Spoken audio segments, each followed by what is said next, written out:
राज्य सरकार के मुखिया और ईडी के बीच तो टकराहट बढ़ी ही, अब उसके बाद यहां सियासी गलियारों में हलचल तेज हो गई है। लीगली बैटल्ड है यहां के सीएम, तो अब वॉर ऑफ वर्ड्स भी शुरू हो गया है, स्ट्रेटेजिकल वॉर भी शुरू हो गया है पॉलिटिकल सर्कल में। प्रदेश बीजेपी के अध्यक्ष बाबूलाल मरांडी और पूर्व मुख्यमंत्री जो है उनके ऊपर भी अब केस रजिस्टर किया गया है। यह आरोप लगाया गया है कि वो प्रोवोगेटिव लैंग्वेज यूज कर रहे हैं, अनपार्लियामेंट्री लैंग्वेज यूज कर रहे हैं, जिससे सोरेन फैमिली के बारे में यह पोर्ट्रे हो रहा है कि वो पूरा परिवार जो है करप्ट है। 3 से 4 जगह पे ऐसा एफआईआर लॉन्च किया गया है और जो धाराएं लगाई गई है उसमें प्रोविजन है कि 2 साल से लेकर 6 साल तक की सजा उसमें हो सकती है। तो एफआईआर लॉन्च हो गया है और इस वक्त हमारे साथ बीजेपी के प्रवक्ता प्रतुल सहदेव है, उनसे सीधे बातचीत करते हैं। प्रतुल जी, जो धाराएं लगाई गई हैं उसमें प्रोविजन है कि कन्विक्ट होने पे 2 साल से 6 साल की भी सजा हो सकती है और ये इसको फॉलोआउट देखते हैं आप। ईडी में जो केस है उसके फॉलोआउट, उसका फॉलोआउट है, उसका रिपरकशन है कि बाबूलाल मरांडी के ऊपर भी मुकदमे हुए हैं। पॉलिटिकल सर्कल में ये चर्चा जोरों पे है कि अब सह और मात का खेल चल रहा है। देखिए, रामधारी सिंह दिनकर की कुछ पंक्तियां अनायास याद आ जाती हैं रश्मि रथी की, जब नाश मनुज पर छाता है पहले विवेक मर जाता है।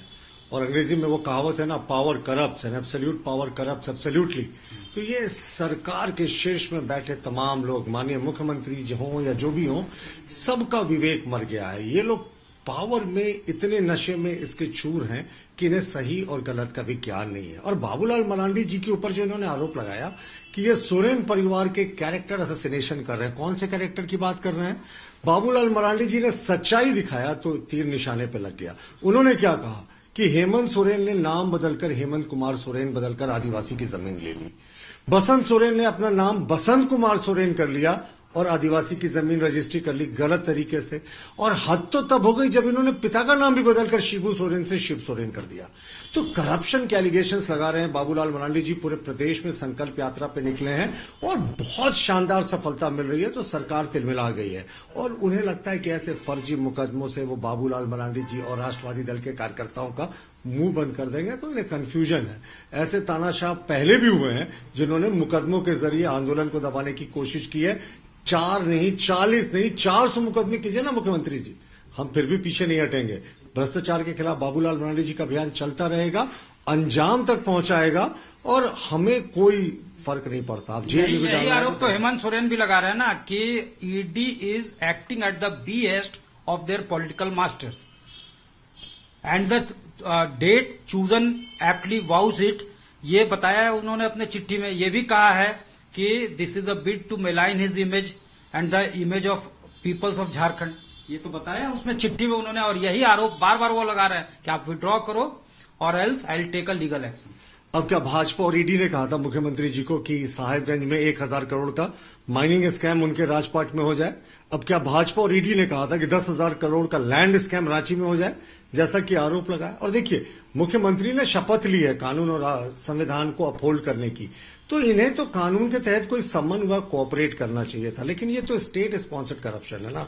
झारखंड में पूरा राज्य पोषित भ्रष्टाचार है, टॉप से बॉटम तक सब लिप्त हैं। इसलिए मुख्यमंत्री ईडी के इन्वेस्टिगेशन से भागते दिख रहे हो। कहते हैं ना, उन्हें पता है ये इन्वेस्टिगेशन लास्ट नेल इन इस पॉलिटिकल कॉफिन होने जा रहा है। इसीलिए मुख्यमंत्री जी ईडी के इन्वेस्टिगेशन के लिए तरह तरह के बहाने कर रहे हैं। और अभी वो सुप्रीम कोर्ट गए, कहते हैं सुप्रीम कोर्ट चले गए हैं तो इसलिए अब इन्वेस्टिगेशन को रोकना चाहिए। मुख्यमंत्री जी, ना तो ये केस की हियरिंग हुई है, ना कोई स्टे हुआ है, तो फिर किस बुनियाद पर आप ये कह रहे हैं? जाहिर तौर पर ये भी कह रहे हैं ना कि भाई आप डिलिबरेटली बुला रहे हैं, तो हमने डिक्लेयर तो कर दिया सब कुछ, अपना प्रॉपर्टी पब्लिक डोमेन में है, प्लस जो है सारा जो है मेरा आईटीआर वो आपके पास है, हर कुछ पास है, तो it seems that you have lost the documents. नहीं, डॉक्यूमेंट लॉस्ट द डॉक्यूमेंट्स। नहीं, आपको कैसे पता कि डॉक्यूमेंट के किस हिस्से पे और किस चीज पर बात करने के लिए ईडी बुला रही?